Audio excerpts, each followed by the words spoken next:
નમસ્કાર વિદ્યાર્થી મિત્રો, મારું નામ ઉર્વશી મેમ છે. આપણે ધોરણ 7 વિષય હિન્દી પ્રથમ સત્રમાં કાવ્ય 5 પ્રથમ સત્રની અંદર કાવ્ય 5 હિન્દ દેશ કે નિવાસી આ કાવ્યની સરસ મજાની સમજૂતી મેળવવાની છે. હિન્દ દેશ એટલે આપણો હિન્દુસ્તાન દેશ, આપણો ભારત દેશ, અને નિવાસી એટલે એમાં વસતા લોકો, હિન્દુસ્તાનની અંદર વસતા લોકો, ભારતમાં વસતા લોકો. તો આપણા આ હિન્દુસ્તાનમાં વસતા લોકો એક થઈને રહે છે, એક સૂત્રતા જોવા મળે છે. ઘણા બધા ધર્મ પાળતા, ઘણા બધા સંપ્રદાયના લોકો અહીંયા ભારતમાં જોવા મળે છે. હિન્દુ, મુસ્લિમ, શીખ, ઈસાઈ, ખ્રિસ્તી, તો આવા બધા અલગ અલગ સંપ્રદાયના લોકો અહીંયા વસે છે. છતાં પણ બધા અલગ અલગ હોવા છતાં પણ એક છે. તો એમનું કારણ એક સૂત્રતા, આપણી એક સૂત્રતા, આપણું સંપ છે કે આપણે બધા સૌ હળીમળીને રહીએ છીએ અને એ લોકોની સાથે સરસ મજાનો આપણો વ્યવહાર કરીએ છીએ. એમની ભાષા અલગ છે, એમનો પહેરવેશ અલગ છે દરેક લોકોનો. મુસ્લિમ હોય છે, શીખ હોય છે, ખ્રિસ્તી હોય છે, ઈસાઈ હોય છે, એમના મંદિર પણ અલગ અલગ હોય છે. હિન્દુમાં મંદિર હોય છે, મુસલમાનમાં મસ્જિદ હોય છે, ખ્રિસ્તી લોકો ચર્ચમાં હોય છે. તો આવી રીતે એમના ધર્મસ્થાન પણ અલગ અલગ છે. છતાં પણ બધાનો સાર તો એક જ છે કે આપણે સૌએ હળીમળીને રહેવાનું છે અને ભારત દેશની પ્રગતિ, ભારત દેશની ઉન્નતિ કરવાની છે. તો આવું સરસ મજાનું આ સાંપ્રદાયિક કાવ્ય જોવાનું છે, હિન્દ દેશ કે નિવાસી. તો આ કાવ્ય આપણે જોઈએ એમની પહેલાં આપણે એનું સરસ મજાનું ગાયન સાંભળીએ અને પછી આ કાવ્યની સમજૂતી મેળવશું. તો વિદ્યાર્થી મિત્રો, ચાલો આપણે આ કાવ્યનું ગાયન સાંભળીએ.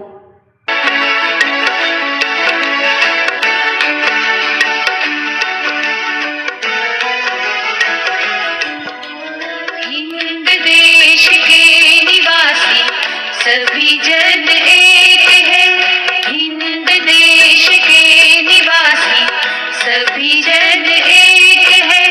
रंग रूप वेश भाषा चाहे अनेक है, रंग रूप वेश भाषा चाहे अनेक है. हिंद देश के निवासी सभी जन एक है, रंग रूप वेश भाषा चाहे अनेक है.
जन एक है, रंग रूप वेश भाषा चाहे अनेक है, रंग रूप वेश भाषा चाहे अनेक है, रंग रूप वेश भाषा चाहे अनेक है। તો વિદ્યાર્થી મિત્રો, આપણે આ સરસ મજાની કવિતા સાંભળી. તો હવે આપણે એમને સમજૂતી તરફ જોઈએ. તો આપણે એમની સમજૂતીમાં જોઈશું. પહેલાં જ આપણે જોયું હિન્દ દેશ કે નિવાસી એટલે ભારતમાં વસતા લોકો, હિન્દુસ્તાનમાં વસતા લોકો. તો જોઈએ વિવિધતા में एकता हमारे देश की विशेषता है. विविधता में एकता हमारे देश की विशेषता है. विविधताમાં પણ એકતા એ આપણા દેશની विशेषता છે. साथ ही विकास और शक्ति की परिचायक भी है. સાથે સાથે આપણા દેશની અંદર વિકાસ અને શક્તિ એ બંનેમાં પણ સંપ જોવા મળે છે. બધા લોકો સાથે મળી અને દેશનો વિકાસ કરે છે અને એક સૂત્રતા છે એટલે આપણા દેશની શક્તિ પણ એમાં જોવા મળે છે કે બધા એક સાથે હળી મળી અને દેશની પ્રગતિ માટે, ઉન્નતિ માટે કામ કરે છે. मानवीय एवं प्राकृतिक विविधताएं होने पर भी उसमें अभिन्न एक सूत्रता है. मानवीय एवं प्राकृतिक, मानवीय અને પ્રાકૃતિક બંનેમાં વિવિધતા જોવા મળે છે, છતાં પણ અભિન્ન એક સૂત્રતા હે, એમાં ભિન્નતા જોવા મળતી નથી. માનવમાં પણ આપણે અલગ અલગતા જોવા મળે છે કે અલગ અલગ રંગ, રૂપ, વેશ, ભાષા આ બધું માનવમાં અલગ અલગ છે. પ્રાકૃતિક વિવિધતા પણ જોવા મળે છે કે એ લોકો એના ધર્મ અલગ અલગ રીતે ઉજવે છે. તો આવી બધીમાં આપણને ભિન્નતા છે છતાં પણ અભિન્નતા જોવા મળે છે, કારણ કે આપણે બધા એક થઈ એક સૂત્રતામાં બંધાયેલા છીએ. विभिन्न दृष्टांतों द्वारा इस काव्य में भारत की भव्यता एवं दिव्यता का गान किया गया है. तो विभिन्न दृष्टांतो, विभिन्न એટલે જુદા જુદા દ્રષ્ટાંતો એટલે ઉદાહરણ, જુદા જુદા ઉદાહરણ દ્વારા આ કાવ્યમાં ભારતની ભવ્યતા અને દિવ્યતાનું ગાન અહીંયા આપણને જોવા મળે છે કે ભારતની ભવ્યતા શું છે અને દિવ્યતા શું છે, અલગ અલગ હોવા છતાં પણ. हिंद देश के निवासी सभी जन एक है, रंग रूप वेश भाषा चाहे अनेक है. हिंद देश के निवासी એટલે ભારત દેશમાં રહેનારા લોકોના સભી જન એક હે. ભારત દેશમાં રહેનારા લોકોના બધા જ માણસો એક છે. રંગ રૂપ વેશ ભાષા ચાહે અનેક હે એટલે રંગ રૂપ વેશ ભાષા ભલે અલગ અલગ છે છતાં પણ હિન્દ દેશમાં રહેનારા લોકો એક છે. ભારત દેશમાં રહેનારા લોકોના રંગ, રૂપ, પોશાક, ભાષાઓ ભલે ભિન્ન ભિન્ન હોય પરંતુ તે બધા લોકો એક જ છે. भारत देश में रहने वाले सभी लोग एक है. उनके रंग, रूप, पहनावा और भाषाएं भले ही अलग अलग हो परंतु उनकी एकता में अंतर नहीं है. बेला, गुलाब, जूही, चंपा, चमेली प्यारे प्यारे फूल गुंथे माला में एक है. बेला એટલે મોગરાનું ફૂલ, ગુલાબ, જૂહી, ચંપા, ચમેલી આ બધા ફૂલના નામ છે, આપણે પરિચિત છીએ. તો મોગરો, ગુલાબ, જૂહી, ચંપો, ચમેલી વગેરે ફૂલો જુદા જુદા હોય છે પરંતુ આ પ્યારા પ્યારા ફૂલો દોરામાં માળા રૂપે ગૂંથાઈને એક બની જાય છે. પ્યારે પ્યારે ફૂલ ગુંથે માલા મેં એક હે. જ્યારે આ ફૂલની માળા બને છે ત્યારે એ ફૂલનો ભેદ આપણને ખબર પડતી નથી. સરસ મજાની ફૂલોની માળા છે, આપણે એવું જ જોઈએ છીએ, એમાં કયા કયા ફૂલો છે એ નથી જોતા, પણ સરસ મજાના ફૂલોની માળા બની ગઈ છે એ જોઈએ છીએ. એટલે કહેવા શું માંગે છે અહીંયા કે આ બધા ફૂલો ભલે અલગ અલગ હોય છતાં પણ જ્યારે એમને દોરામાં માળા રૂપે ગૂંથીએ છીએ ત્યારે એક થઈ જાય છે. એવી જ રીતે ભારત દેશવાસી જુદા જુદા હોવા છતાં પણ સૌ ભારતવાસી એક છે. અલગ અલગ ધર્મ પાળતા લોકો હોય છે, અલગ અલગ પોશાક હોય છે, રંગરૂપ પહેરવેશ બધું અલગ અલગ હોવા છતાં પણ ભારતવાસી એક છે.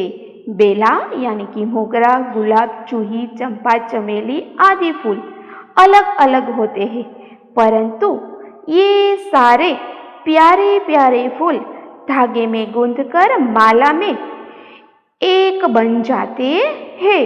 उसी तरह अलग अलग होकर भी सारे भारतवासी एक है. कोयल की कूकन्यारी, पपी है की टेर प्यारी, गा रही तराना बुलबुल, राग मगर एक है.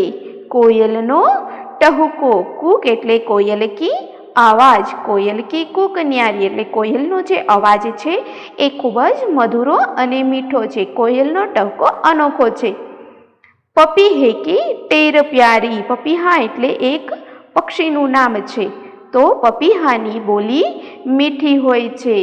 ગા રહી તરાના બુલબુલ એટલે બુલબુલ સરસ મજાનું ગીત ગાય છે, નિરાલું એવું સરસ મજાનું ગીત બુલબુલ ગાય છે. રાગ મગર એક હે, આ બધા પક્ષીઓનો રાગ તો એક જ છે. તો શું કહે છે કે કોયલનો ટહુકો અનોખો હોય છે, પપીહાની બોલી મીઠી હોય છે, બુલબુલનું ગીત પણ નિરાળું હોય છે. પણ પક્ષીઓના ગીત ભલે ભિન્ન ભિન્ન હોય પરંતુ તેમના ગીતનો રાગ એક જ હોય છે. ગીત ભલે અલગ અલગ હોય પરંતુ રાગ તો એક જ હોય છે. એવી જ રીતે ભિન્ન ભિન્ન બોલી અને ભાષા બોલનારા ભારતવાસીઓના સ્વર પણ એક જ હોય છે. ભારતની અંદર રહેતા લોકોની બોલી અલગ છે, એમની ભાષા અલગ છે, પરંતુ એ લોકોનો સ્વર તો એક જ છે કે અમે બધા સાથે મળી સંપીને હળીમળીને રહીએ છીએ અને આગળ પણ રહીશું. તો આ લોકોનો સ્વર એક જ છે.